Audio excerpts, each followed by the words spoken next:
भाई एक बात कहती हूँ, वीडियो अच्छी लगे तो शेयर ज़रूर करिएगा।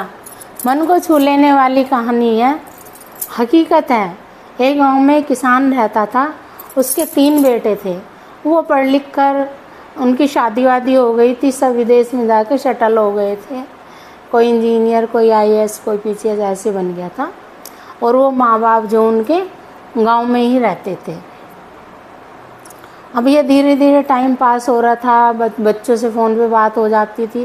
भैया पति पत्नी का साथ हो ना तो किसी की कोई ज़रूरत नहीं।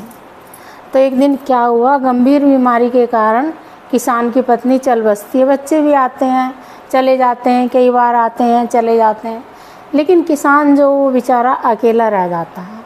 अब एक दिन क्या होता है कि उसके बच्चे आते हैं, वो अपने बच्चों से विनती करता है कि भैया मुझे अपने साथ लेके चलो। लेकिन वो कह देते हैं कि हम तुम्हें कहाँ ले जाएंगे, यहीं रहो, तुम्हारा टाइम यहीं कटेगा, यहीं रहे हो, हाँ परेशान रहोगे, तुम्हारा मन नहीं लगेगा। अब यह किसान को तो बहुत गुस्सा आता है, वो बेचारा क्या कर सकता है।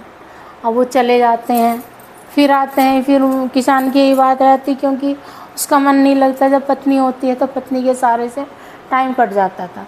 अब जब बहुत दिन ऐसे ही हो गए, बच्चे आते चले जाते हैं और किसान को अपने साथ नहीं लेके जाते, तो उसे बड़ा गुस्सा आता है। प्रॉपर्टी थी उसके पास में, 6-7 करोड़ की प्रॉपर्टी थी, खेत बाग वगैरह थे। अब एक दिन क्या होता है,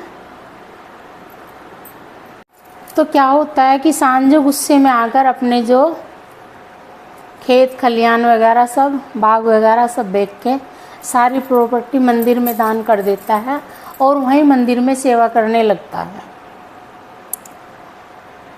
और कुछ दिन बाद बच्चे आते हैं, तो बच्चों को पता लगता है कि हमारे पापा ने क्या करा है, तो उन्हें गुस्सा आता है।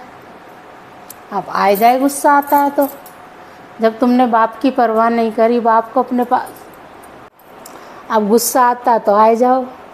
जब तुमने बाप की परवाह नहीं करी, बाप ने तुम्हें अपने साथ ले चलने के लिए बोला है, कितनी बार बोला है, मतलब तीनों में से किसी को भी पापा के ऊपर दया नहीं आई कि हमारे पापा ने हमें कैसे पाला पोसा है, पढ़ाया लिखाया, हमारी शादी करी है, और जब तक वो दोनों साथ थे हमें कुछ नहीं कहा।